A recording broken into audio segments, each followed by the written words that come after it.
Alright, I fast forward a little bit. Basically, I duplicated the cop network of the side, renamed it to center, and inside here I replaced the geometry with the center modules, and basically I rearranged the grid to match the center division, which is basically one in the middle, and also I traced a square basically to add the lines for the screen.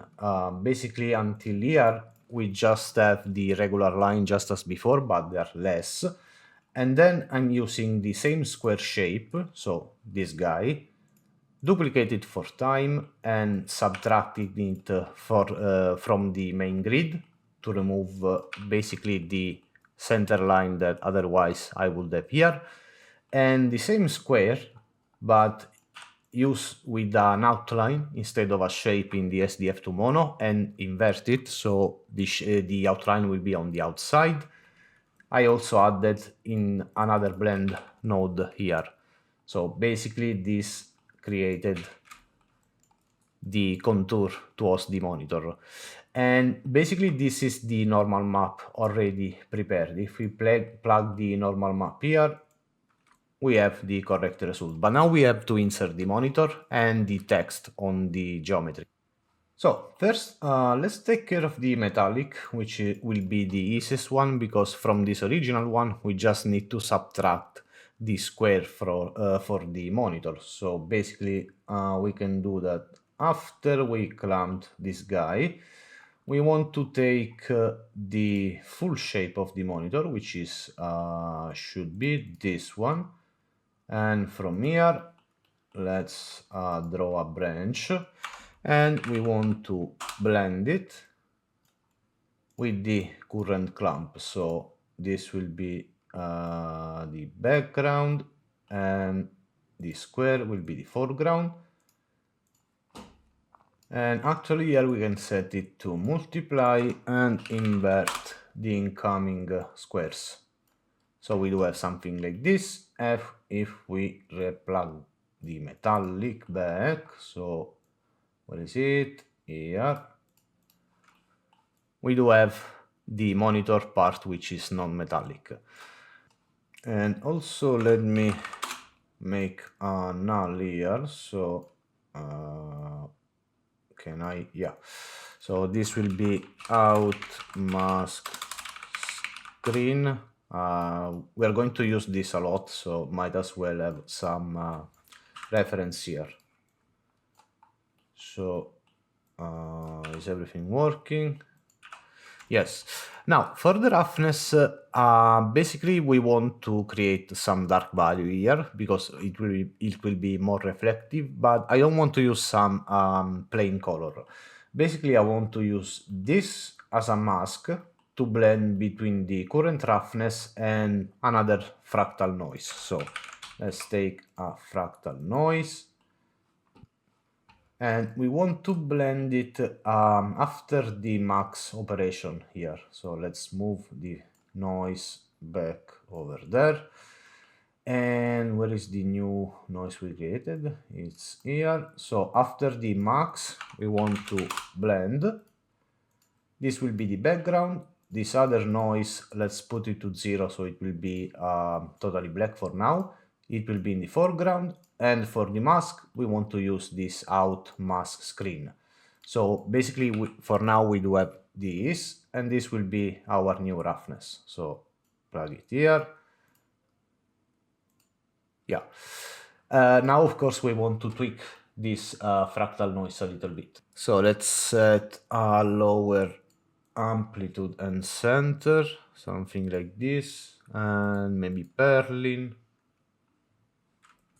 So, just to break the plain color and also to not use the same noise as below. And also let's change the offset. So now we do have some more reflective value over here. Now we don't. Why?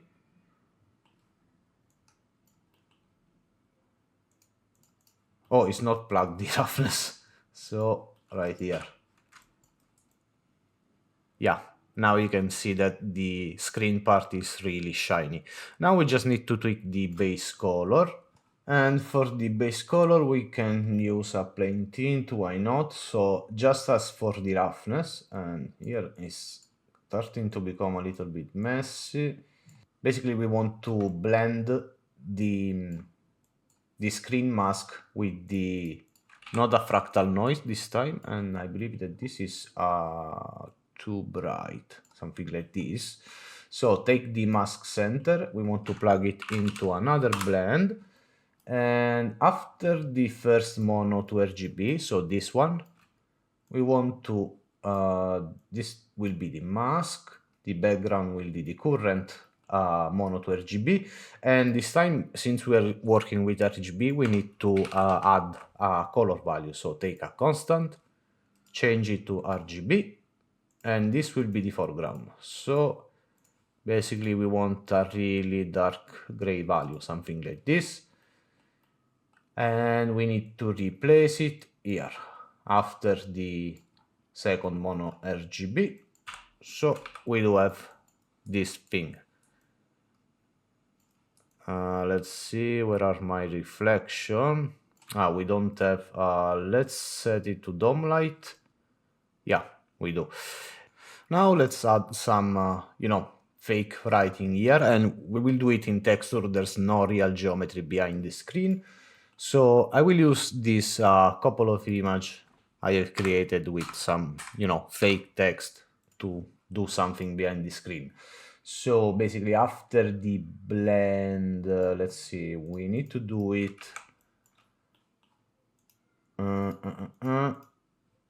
Yeah, we can do it after the last multiply for the base color. So I will place myself here, and first I want to import my file image. So take a file node, and I believe it's on my desktop. Yes, let's take the first one. So we have this kind of thing, and I want to use this as a mask to blend between two colors. So I want to take two constant of RGB signature, so duplicate it, and I want to take a blend, background, foreground, and this will be the mask. And we can take, where is it? Mono. So we are only using the RGB, the mono value. So we basically do have something like this, and I want to set basically the background to some black with a little bit of dark green value, some old style monitor. And for the text, I want some lighter blue. Let's say something like this, and let's try how it looks. So let's also close the preview of these guys. So I will blend. This will be the foreground. And of course, now everything will be covered. I mean, if we replace the base color with this, we do have some matrix style stuff.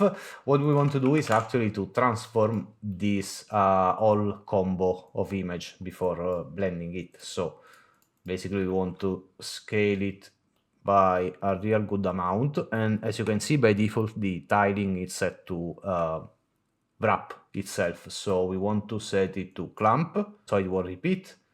And let's see, it should be somewhere, it's on the back for now, so let's move it, and I think we also need to rotate it. I want it on the other one. So basically we need to place it and rotate it also. It's perfectly normal that we have this kind of low resolution. We are using a 2K, and this is just a small portion of the geometry, but I mean, there's totally no need to do an higher resolution than this.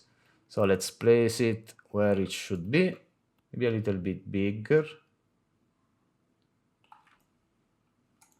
Yeah, and now we can actually decrease just a tiny bit the blending. Oh, and we actually need to mask this blending, otherwise you can see that basically the background color over here is been added also on the outside. We don't want that, so this is fine as 0.8, but we need another SDF shape. and another SDF2 mono, so we can mask basically this transform 2D. So let's take a rectangle, drop the sides down and try to match it basically down there. So this will be the mask of the effect, and as you can see we do have something like this. So we can confine the effect just on some inner part of the monitor. So something like this is the actual exterior screen and this is the interior, LCD stuff. So let's see how does it looks. And it looks fine. Maybe I want a little bit of blur on the writing. Let's see.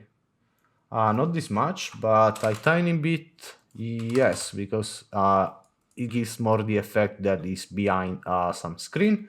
So I did the same on the other screen. I just duplicated the setup with this time a more green color and did the same, altering also the translation on the mask itself. So same thing as before.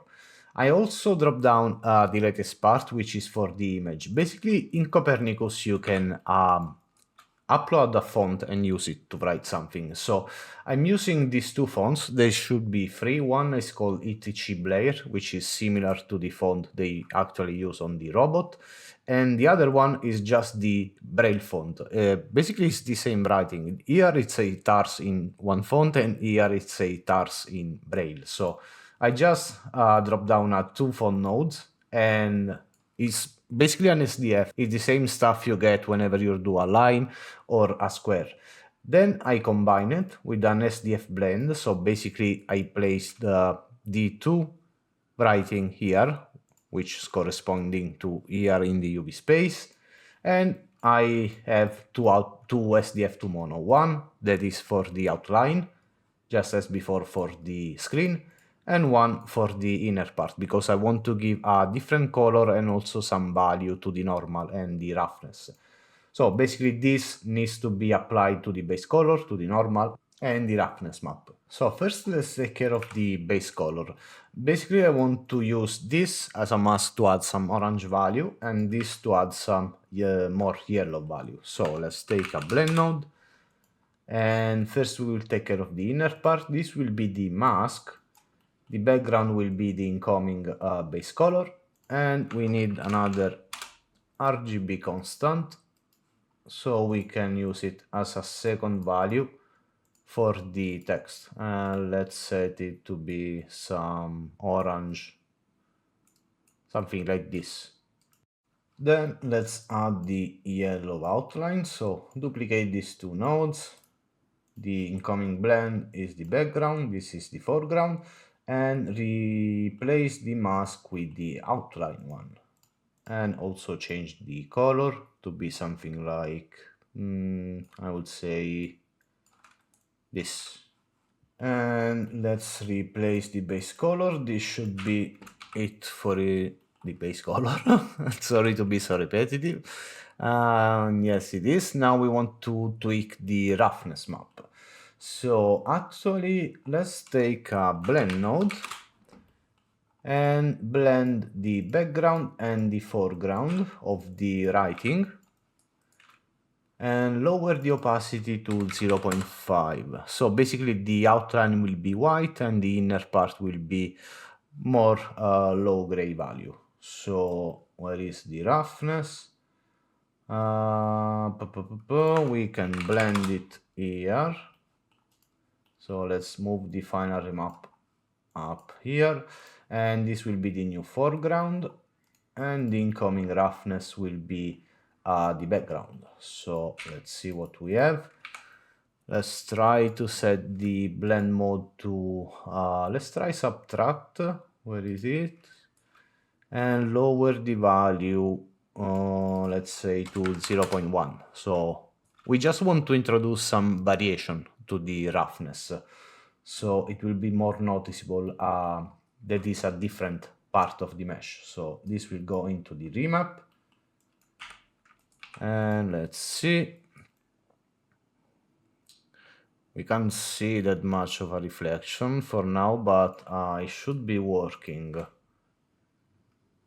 Yeah, it is working. Let's reset it to try the physical sky. No, it's terrible. Let's set it back to 3-point lighting. Okay, so we want something like this, and we just want to use this also for the normal map, just a tiny bit. So same as for the roughness, let's duplicate this blend node, which is already set to subtract, and of course we need to do it before the eye to normal conversion. So the background should be the incoming normal. And here, let's see what we have.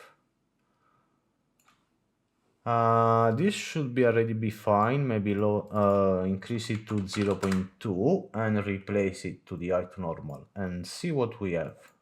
I mean, it seems like a legit normal. And I actually believe we are fine as we are right now.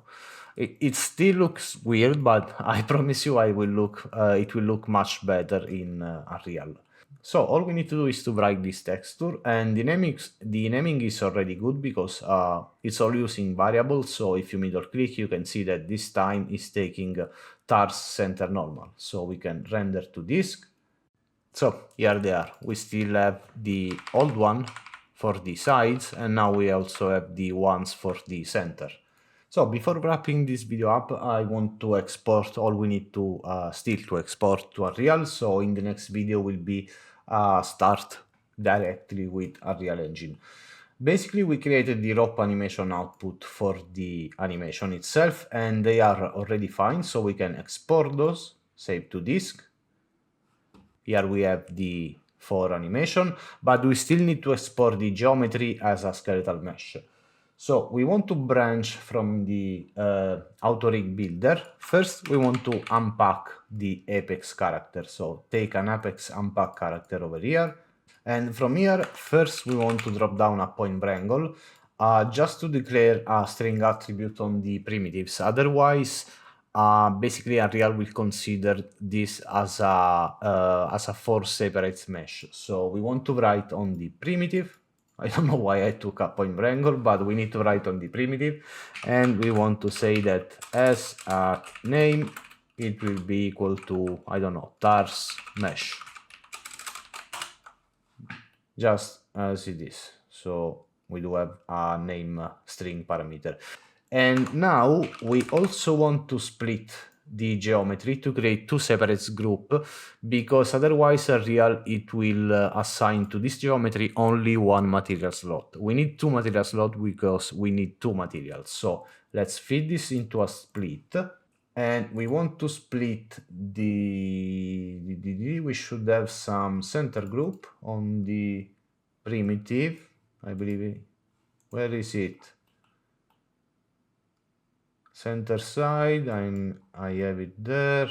Oh, my mistake. We need to take the static mesh from here. I mean the skin, not the Apex character. So now we should have the, yeah, center and side group. So lay it down over here.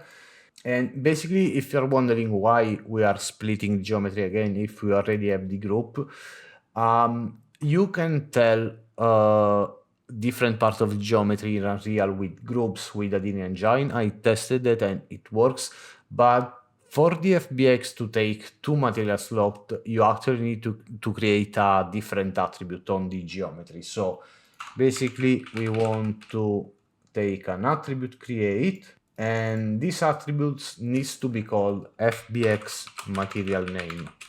You need to use this name for it to work. We want to set it as a string, and here actually there's a technique to actually auto bind the material in Unreal. Otherwise you will get an error that you can't find the material, but you will actually get the material slot. That's what we're going to do this time because it's faster. So let's simply call it material instance. This is the center.